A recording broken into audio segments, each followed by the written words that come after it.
Nobody move. Just stay calm. The nurse, she noticed us. It's fine. Keep moving. 1, 2. The stairwell. The elevators. Just get him to the car, Danny. He's fine. There's nothing back there but people resting. Let them be. Everyone up. Right now. That door won't open. You broke the board that runs every lock. You've got keys. Nobody does. 6 minutes until the police. So? Let's talk about the part you didn't plan for. The door at the end of the corridor came off its magnetic lock, with a sound like something giving way inside a body. Not a crash, a snap, then a hiss, then the soft clap of a heavy door swinging into a wall that had never expected it. At the nurse's station, Bridget Kovalenko looked up from a medication chart and did not move. Down the dim hall, 2 men stepped into the light one after the other, and the taller one lifted a black rectangle in his fist and said the words she had heard other men say in other confined spaces, years ago, in a voice that always shook a little on the first word. Nobody moves. Then he walked the length of that corridor, past the day room, past the deaf boy asleep in a chair, and he walked right past her, past the one person in the building he should have feared. Let me tell you how she got there and why he was wrong. This was her 3rd week at the Brookvale Behavioral Center in Denton Falls. 3 weeks of learning where the linens lived and which hinge on the medroom complained when you opened it too fast. 3 weeks of a job that, on paper, could not have been further from the life she had left. She had chosen it that way. She had chosen it precisely because nothing here would ever depend on her being fast, or brave, or willing to put her body between a stranger and a closing gap. That was the idea, anyway. She was a big woman, tall and broad through the shoulders, with hands that looked like they belonged to someone who had done real work, and a face that people at Brookvale had already learned to overlook. New nurses were like weather. They came, they clouded up the schedule for a few weeks, and most of them moved on. The aides called her the new one. A doctor had twice called her by the name of a nurse who had quit in March. She let it go. She had spent a long career being the person nobody looked at twice, and she had come to think of it as a kind of gift. But there was a thing she did, and she could not stop doing it, and anyone watching closely would have caught it. Whenever she entered a room, she counted the exits. Under her breath, barely a whisper, her lips just moving. 1, 2, the stairwell, the window that didn't open, the corridor that fed the elevators. She did it in the break room, and she did it in the chapel, and she had done it. That first night, walking onto the unit, counting doors, counting glass, counting the distance from the nurse's station to the sealed room at the far end, where they kept the man nobody was allowed to talk about. You do not learn to count exits in nursing school. You learn it 38,000 feet in the air, in a metal tube with one aisle and no way down, when the job is to be the last thing standing between 140 strangers and a very bad afternoon. Bridget had done that job for 9 years. Federal Air Marshal, confined spaces her whole career, the narrow galley, the jammed lavatory corridor, the seat row where a man 3 times refused to sit and then decided, at cruising altitude, that he would not be told what to do by anyone. She did not talk about the last flight.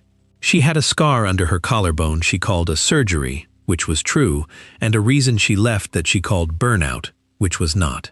What was true was this: she had wanted, more than she had ever wanted anything, a job where no one's life would ever again be in her 2 hands. A quiet unit. Locked doors that kept trouble out, not in. Patients who needed a warm blanket and a steady voice, and someone to sit with them through the long middle of the night. She had found it at Brookvale. She had been grateful for it every single shift. The unit ran on a skeleton at night.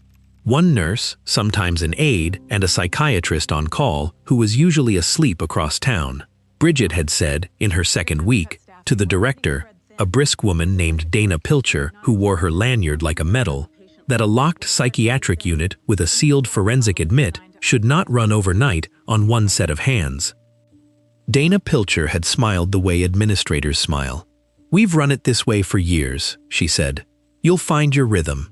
And she had denied the request for a second overnight staffer in writing, in a memo that used the word unsustainable about the budget and not one word about the people.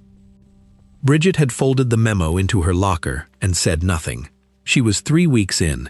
You do not win that fight 3 weeks in. So on the night the door came off its lock, she was alone.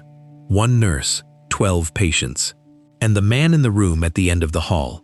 He had come in 8 days earlier under a sealed court order, which was a thing that almost never happened at a place like Brookvale.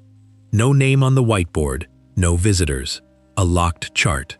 The day charge nurse had told her only what she needed: medication times, a seizure history, a standing order for a drug he could not miss, not by much, or his brain would do the thing brains do when you take that drug away too fast. Bridget had asked no other questions. It was not her business who he was. It was only her business that he breathed. But the day room hears everything and forgets nothing and repeats it in a whisper. There was a patient named Corliss who did not sleep and did not miss much. And on the 4th night, Corliss had leaned toward the glass of the nurse's station and said, in the flat sing-song of the very tired, "They're going to come for him, you know." "I heard it. I heard the name," Bridget had asked, gently. "Whose name?" And Corliss had said a single word, tasting it like a bad tooth. "Rusk." Bridget had written it in the incident log the way she was supposed to. Patient reports auditory content, no external corroboration.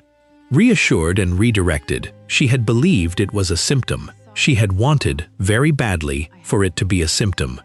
There was another patient she wanted to tell you about before the door, because he matters, and because the men who came that night did not think about him at all. His name was Marcus.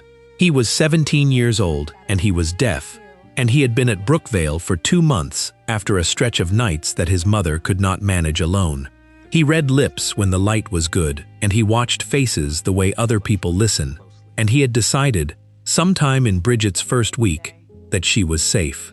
He would drift toward the station when he couldn't settle and put both hands flat on the counter and just stand there until she looked up and smiled at him, and then he would nod once, satisfied, and go back to his chair. She had learned a little sign from a card in her pocket. She could tell him okay. She could tell him sleep. She could tell him, "I'm here." It was enough. He would fall asleep in the day room chair by the tall window, and she would put a blanket over him and count the exits and let the night pass. The thing you have to understand about a shouted order is that it is built entirely for the ears. Get down, hands up, nobody moves. It assumes the whole room can hear it. It assumes fear travels through the air. In a room with a deaf boy asleep by a window, a shouted order is not a warning. It is a countdown he cannot hear. At 2 in the morning, the medroom hinge complained, and Bridget carried a small paper cup down the hall to the sealed room, because the man inside was due, and she never let him run late. She let herself in with her badge. He was awake, sitting on the edge of the bed with his hands loose between his knees, a lean man in his 40s, with gray coming in at the temples and eyes that had done a lot of calculating in their time. He took the pill without a word and swallowed it dry, and then he looked up at her and said, quietly, "You should go home." "It's the middle of my shift," she said. "You should go home," he said again, and she understood, from the way he was listening to the building, that he was not talking about her hours. She stepped out. She locked the door. She counted the exits. 1, 2, the stairwell, the elevators, and she walked back toward the station. And that was when the far door at the end of the corridor came off its magnetic lock, with that sound like a bone giving way. 2 men. She read them the way she had read 1,000 men in 1,000 narrow spaces, in the half-second before thought. The tall one in front had the rectangle in his fist and held it wrong. High and forward, like a man who had seen the thing used but never used it, and the way he had his thumb on it told her he didn't know where the safety was. A stolen security taser, she thought, the one the guards downstairs carried. He must have taken it off the guard at the door, which meant the guard at the door was down there right now, and might be hurt, and that was a problem she could not reach. The second man was shorter, wider, a duffel bag over one shoulder, and his eyes went everywhere too fast. A man running on the wrong kind of courage, the kind that comes in a bottle or a baggie and burns off in an hour. He was the one to watch. The tall one was afraid. The short one was numb. Numb is worse. "Nobody moves," the tall one said, and then he came down the hall and he walked right past the nurse's station where Bridget stood behind the shatter-resistant glass, because he had already decided what she was. A big tired woman in a cardigan and reading glasses. Furniture. He looked through her the way the whole world had looked through her for 3 years, and she let him. Because there is nothing more useful in a confined space than being the thing the dangerous man has decided not to see. He went to the sealed door and he pulled on it, and it did not give, because it locked from a magnet that ran on the same board he had already broken, and now the Fail Secure had done exactly what Fail Secure does. He swore. He hit it with the flat of his hand. He turned and looked down the hall and said a name that was not a symptom. "Adrian," the short one said. "The leader's inside. He wants him out tonight. Faraday's got the override."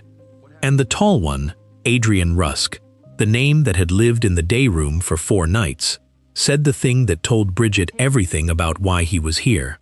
He said it low, and he said it to the door, not to his partner, and there was nothing cruel in it at all. "Just get him out, Danny. Just get him to the car, and he's fine. He's fine." He was not fine. Bridget knew that better than any man in the building.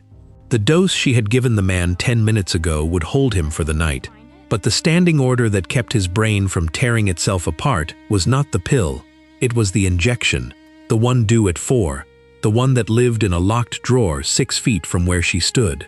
Take that man out of this building tonight. Put him cold in the back of a car with no dose and no monitor, and 2 frightened men and a long drive to wherever Rusk thought was safe.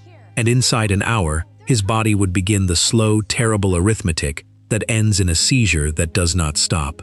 He would slip away on a vinyl seat with his head in a stranger's lap, and the men who came to save him would watch it happen and never understand what they had done. That was the shape of the night. 2 men, 1 taser held wrong, a locked door between them and the man they wanted, a deaf boy asleep 60 feet away, and a nurse they had decided not to see. Bridget reached for the phone on the wall and pressed the code that would ring Dr. Ellis Faraday at home. It rang once, twice. She kept her body still and her eyes down, and she spoke into it low and even. "Dr. Faraday, it's Bridget on the unit. I need you to come in, and I need you to call the police from the road, not from here." She heard him wake, heard the fumble, heard him say what? "There are 2 men on the unit. They forced the staff door. They want the patient in the sealed room. Do not use the override. Do you understand me? Do not come onto the unit. Call it in and stay in the stairwell." "Bridget, what? Who is this? What's—" "I'll come, I'll—" "Stairwell, doctor. That's all I need from you. That's the whole job." She hung up before he could argue, because a frightened man on the phone is a liability, and because she had heard the short one, Danny, start moving. He was moving toward the day room, toward the window, toward the chair where Marcus slept under a blanket, 17 years old, and could not hear a single word anyone in that hall was shouting. Bridget came out from behind the glass.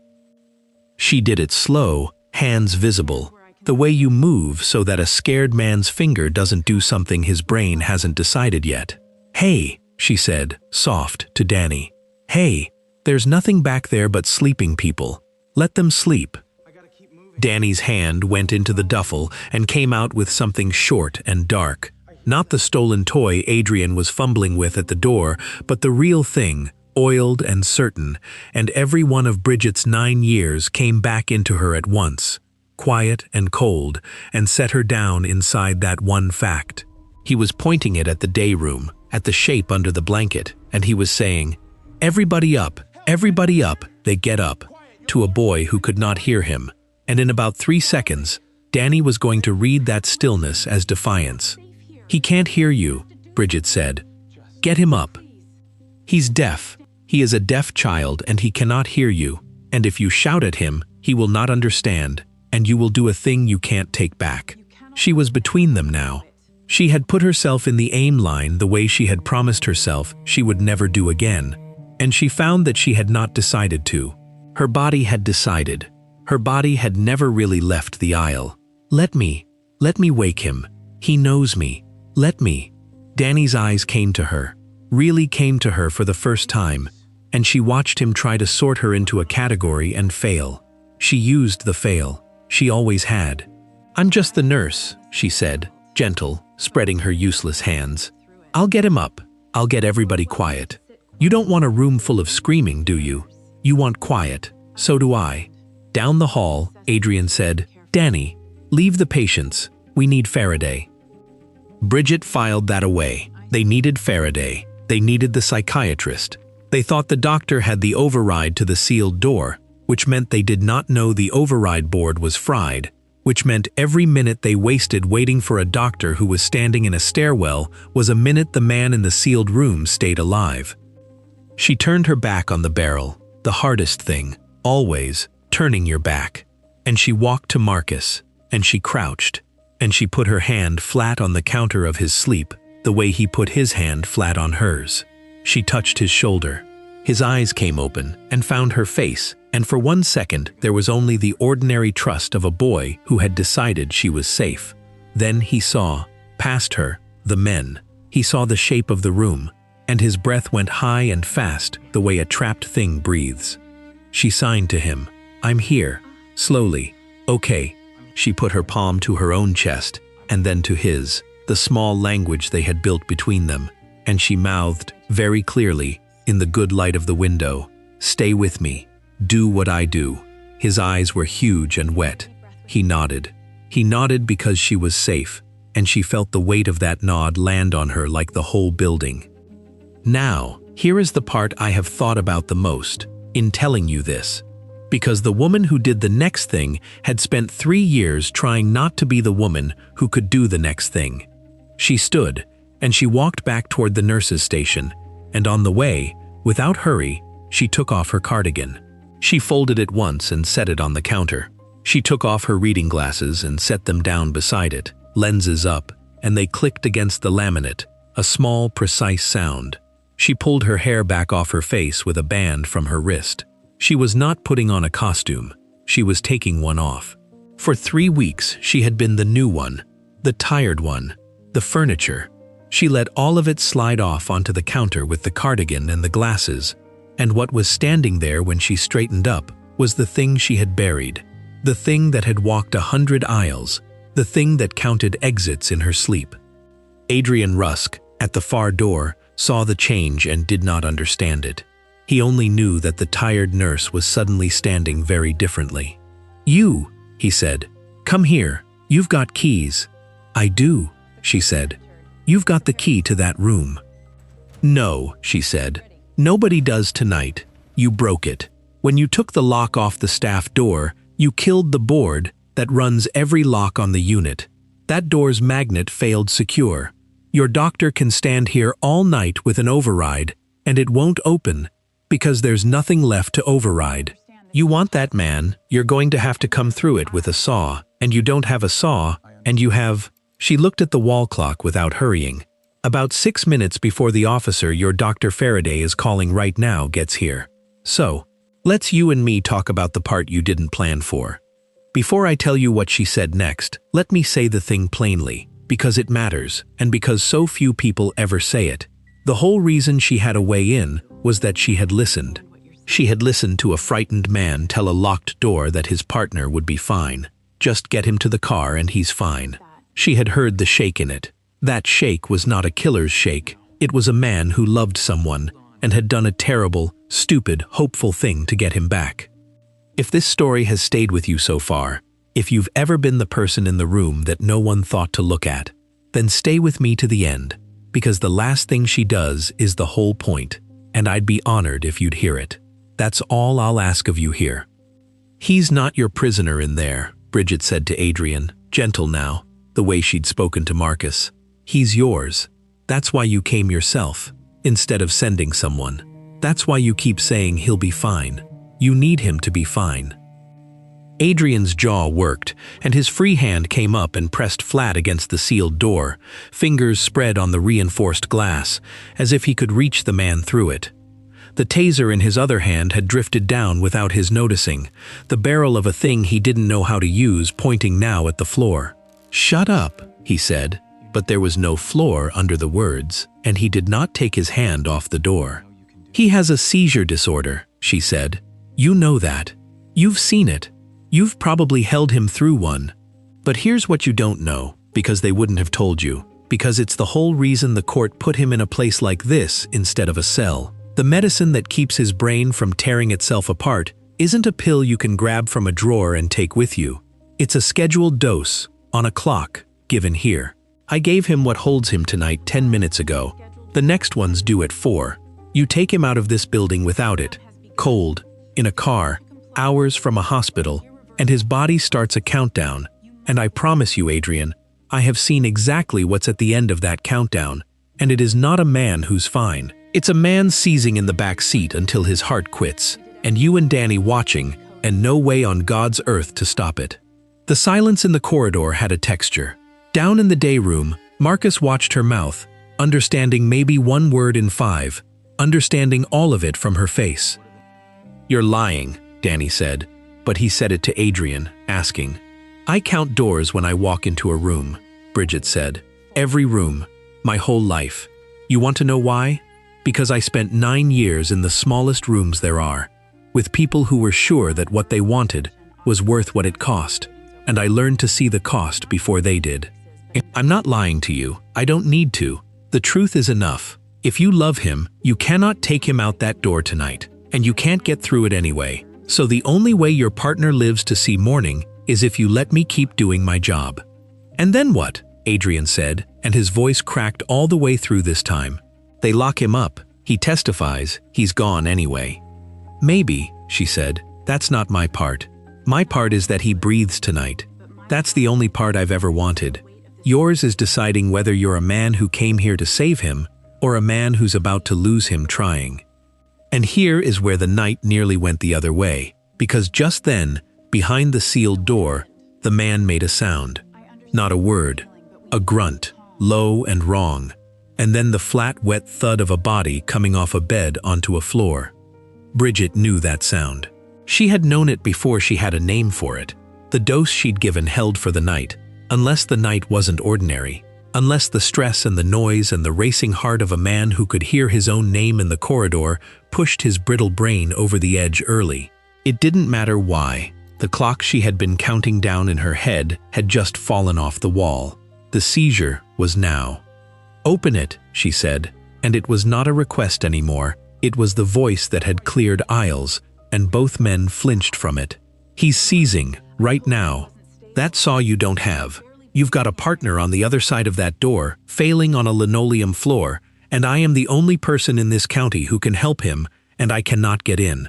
So one of you is going to help me get in, or you are going to stand here and listen to him fade 8 feet away.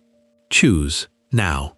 Danny looked at Adrian. Adrian looked at the door, and something behind his eyes came apart, and he said the man's name, just the first name, once, low, the way you say a name you have said 1,000 times in kinder rooms. And then Adrian Rusk, who had come to break a man out, threw his whole body against the thing to try to break in, and it did not give, because fail secure is fail secure, and he hit it again, shoulder first, a sound with a sob buried in it, and Bridget was already past him, already at the little reinforced window in the door, her palms flat on it, looking in at the man on the floor. He was rigid, then shaking, his head near the leg of the bed, his breath caught and wrong.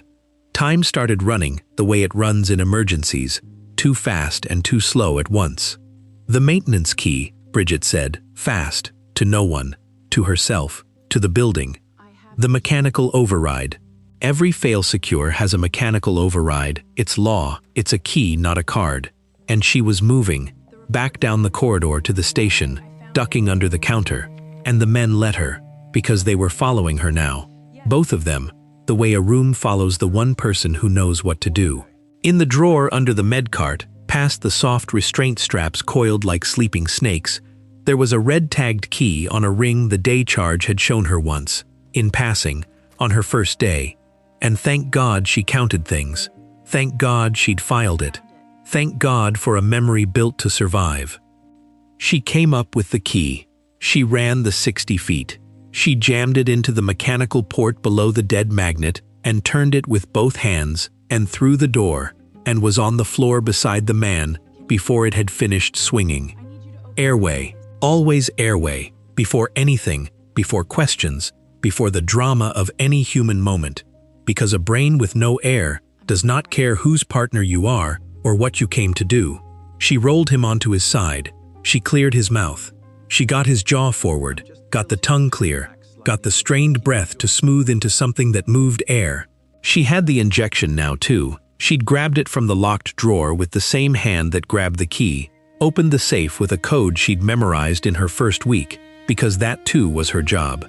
And she uncapped it and found the muscle of his thigh through the thin cotton and pressed it home, and the little glass barrel warmed against her palm as it emptied. Adrian was in the doorway. He had forgotten the taser. It hung at the end of his arm, held wrong, pointed at nothing. He had come down onto his knees without seeming to know it, close enough to touch the man's foot, not touching it, his hands hovering the way you hover over someone you are afraid to break. "Who are you?" he said. She did not answer. She had the man's head cradled and 2 fingers on the pulse at his throat, counting, and she would not look up until the number was one she could live with. Airway before answer, always. The seizure was letting go of him the way a tide lets go, in long, slackening pulls, and his breathing came down out of the treetops and found a rhythm, and only when she was sure, only when she had counted a full, clean minute of a heart that meant to keep beating, did she raise her eyes to the man who had come to take him. "I'm the nurse," she said. And Adrian Rusk lowered himself the rest of the way to the floor of the room he had tried so hard to break into, and reached out at last and closed his hand around the sleeping man's ankle, just to feel it warm, just to feel it move, and put his other hand over his own mouth so the sound he made would stay inside him. Alive, the person he loved was alive, because a woman he'd walked right past had refused to let him make her into furniture. Danny was still standing, still holding the real one, still running on the numb courage that had gotten him this far and no further. Bridget looked at him over the body of the man she was keeping alive, and she did the last hard thing, which was to be gentle with the one who could still hurt her. "There are officers in the stairwell by now," she said. "There's a deaf boy in the day room who's been braver than any of us, and he needs it to be over. You put that down, and this ends with your friend alive and you breathing, and that's more than most nights like this give anybody. You keep holding it, and it ends the other way. I've watched it end the other way. I don't want to watch it again." She reached, slow, past the man in her arms, to the crash cart drawer she'd left open, and she drew out the soft restraint straps, the padded ones they used to keep a seizing patient from hurting himself, and she held them up so Danny could see they were only cloth, only foam and Velcro, the tearing of it loud in the little room. "For his arms," she said, nodding down at the sick man, "so he doesn't hurt himself if it comes again. Not for you. Nobody's putting anything on you. You get to walk out of this on your own feet. Put it down, Danny." And maybe it was the tearing of the Velcro, that domestic, careful sound in a room that had been full of fear a minute before. Maybe it was Adrian on the floor, with his hand around a warm ankle and his face coming apart. Maybe it was only that numb courage, like the drink that fed it, finally burned all the way down to ash. Danny set the real one on the foot of the bed and stepped back and put his hands up, not because anyone told him to, but because his body no longer knew what else to do with them. The officers came through the fried door 90 seconds later and found a nurse on the floor in a locked room, a patient breathing easy in her arms, 2 men sitting quiet and hollow against the wall, and a taser she'd already set on the counter beside her folded cardigan and her reading glasses, lenses up, exactly where she'd left them. They kept the man in the sealed room alive to testify. I won't tell you against whom, because it was never the point, and because a sealed order is a promise, and Bridget had spent her whole life keeping the promises nobody watched her keep. Adrian Rusk did not fight the officers. He asked once, quietly from the floor, whether his partner would be all right, and Bridget told him the truth, which was that if he'd gotten him to that car, he'd have lost him by dawn, and that the man would live now, and that living and free were two different things she couldn't do anything about. Adrian nodded like a man taking the only mercy on offer, and when they raised him up, he looked back once at the sleeping man, and then let them lead him out. Dr. Ellis Faraday came up out of the stairwell white as the sheets, and was very sorry and very useless, and Bridget was kind to him because he had done the one thing she'd asked, which was to stay out of it and let the professionals be the police. He kept saying they should have had more staff. She kept not saying I told her so, because the woman she needed to say it to was already on her way in. Dana Pilcher arrived at 4 in the morning in a blazer she had somehow found time to put on, and she moved through the unit saying the words administrators say, "Thank God everyone's safe, and we'll review our protocols," and by the following week she had reframed the whole night into a story about the center's resilience. She stood in the day room, where Marcus sat wrapped in the blanket Bridget had put over him, and she told Bridget Kovalenko that the board had been very impressed and that there was going to be an opening for a charge nurse, and that Dana thought Bridget would be perfect for it. A promotion, charge nurse, more money, a better badge, her name on a door. Bridget looked at the woman who had denied the unit a second set of hands in a memo with the word unsustainable in it, and who had not once, in the hours since, asked how Marcus was, or how the man in the sealed room was, or whether the nurse who'd knelt in the aim line of a real gun had slept. "I don't want the promotion," Bridget said. Dana blinked. "It's a significant—" "I want a second nurse on nights," Bridget said. "In writing. On this unit, every overnight, starting this week. Not because of what almost happened. Because of what always happens, on every quiet night you've never heard about, to people you've decided are furniture. You want to reward me, that's the reward. 2 sets of hands for the people nobody's listening to. That's the whole thing. That's the only thing." She got it. Not because Dana Pilcher had a change of heart. People like Dana rarely do. But because a nurse who had disarmed 2 men and saved a sealed witness had a kind of leverage in that building that no memo could deny. And Bridget had learned, long ago and at some cost, that the only good use of the power to make people afraid is to spend it on the people who can't. There were 2 nurses on the next overnight. There have been 2 ever since. She went back to work. That is the part they never put in the story about the resilient center. She folded her cardigan back over her shoulders and put her reading glasses back on, lenses down now, and she became the new one again. The big tired woman who counted the exits under her breath, and she was glad to. Because the costume she'd shed that night was not the nurse. The nurse was the true thing. The nurse was who she'd been trying to become in 9 years of hard corridors and never quite reached until she knelt on a locked floor with a stranger's life in her 2 hands and found she wasn't afraid of them anymore. Marcus went home to his mother 3 weeks later. On his last morning, he came to the nurse's station and put both hands flat on the counter and waited until she looked up. And when she did, he signed to her, slow, the small language they had built. "Thank you, I'm here." And she signed it back and smiled and let him go. She still counts the exits. 1, 2, the stairwell, the elevators. She always will. But she has made a kind of peace with the counting. It is not fear anymore, or not only fear. It is the shape of a promise she made to no one and keeps every night. To know the room, to know the door, to be the one who is looking when everyone else has decided there is nothing to see. Because that was the whole of it in the end. Not the courage, not the stand she took, not the reward she turned down. Protecting the people nobody listens to was never the hard part of the job, or the brave part, or the part they give you a promotion for. It was the job, and she had been doing it her whole life, in the smallest rooms there are, whether or not a single soul was watching. These stories are made with love. If this one stayed with you, subscribe to the channel and stay a while. That is all I ask.